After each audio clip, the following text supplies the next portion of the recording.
Hi, folks. Chuck here again.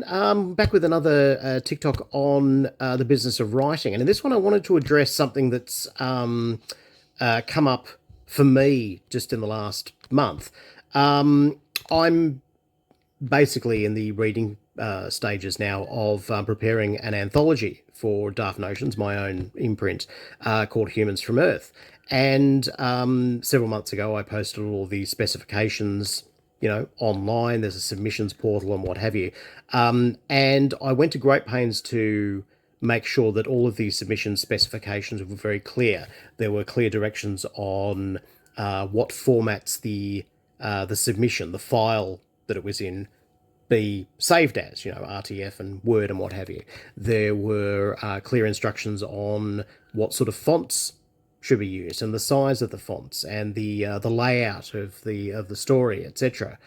As well as for obviously what the content of the story should be like. It's a themed anthology, and we had a very specific theme in mind.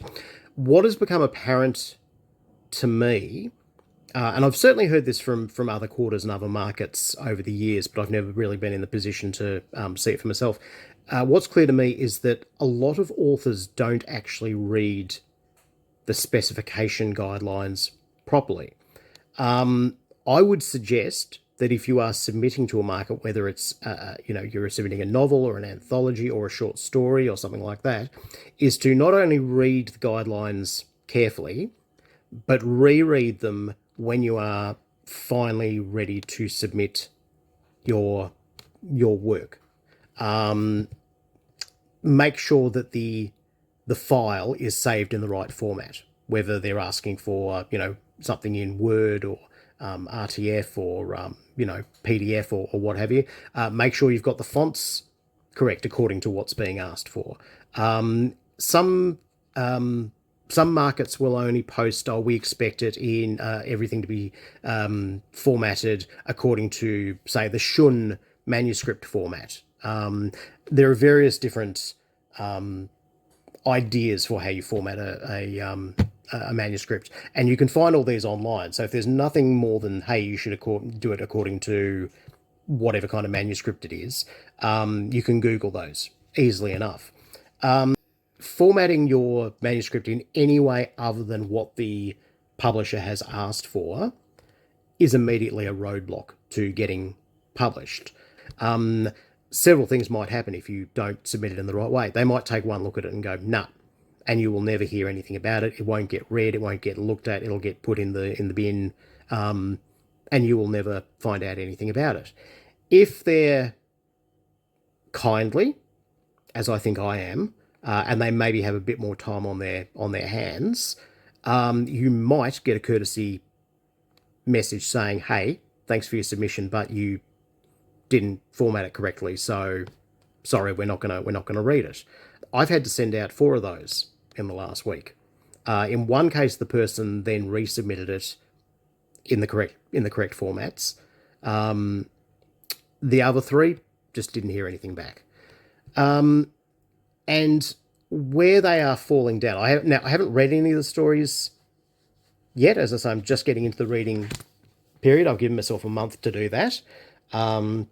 And we've had a lot of submissions. I'm going to be reading a number of these every day from now until the end of November.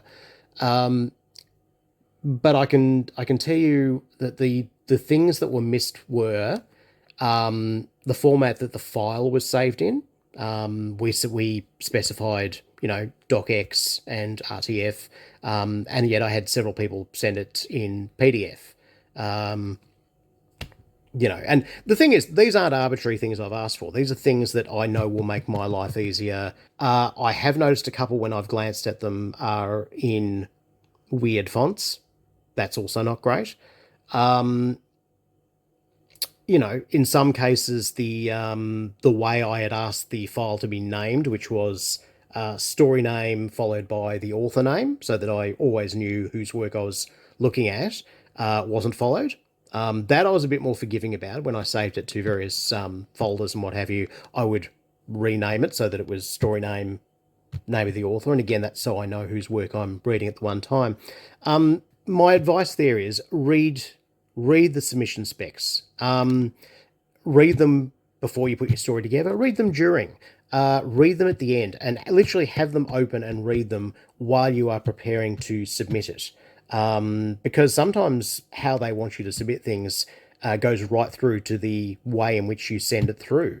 They might say, "Hey, if we're sending it in by email, we want you to format it like this. The subject line has to be submission, market name, story name, author name." It might have none, it might have not be that detailed, but it might be. Underneath, they might say, "We want this information. We want you to have a one page just saying how many words it is. We want you to put in a 250 word author bio," whatever it is. The onus is upon you to follow those directives. Even if you think they're just silly, even if you think they're, it's not worth your time and you just want them to look at your story, yeah, great. They might not look at your story if you don't do it the way they want it. They have the power. They are the publisher. They know what they want. And in most cases, they're not going to ask for specific specifications if there aren't reasons for it. So, yeah, please, if you're an author and you're submitting work to publishers of any sort, do it properly. Read the specifications. I can't emphasize that enough. Any thoughts, any queries on that, any feedback? Drop it down below. Let me know what you think.